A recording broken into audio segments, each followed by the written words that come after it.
I want to show you the easiest way to replace the bank one sensor one auto sensor on a '07 to 2012 Nissan Murano.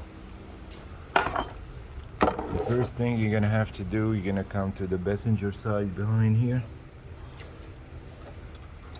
and disconnect the auto sensor block. I'm gonna push this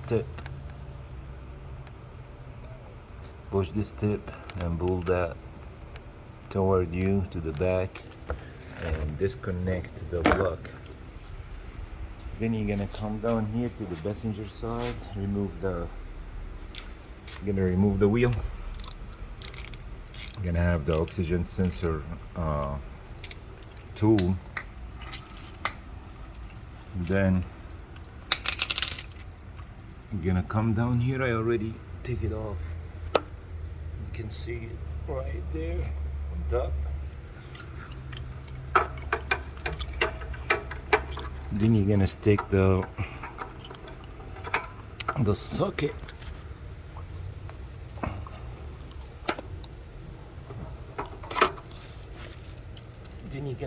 socket on top of the oxygen sensor.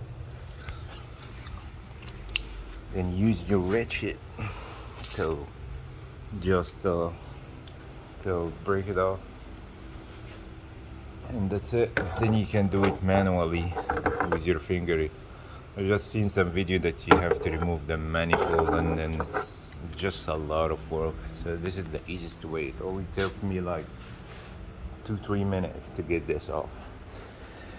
Thanks for watching. Please like and subscribe for more videos.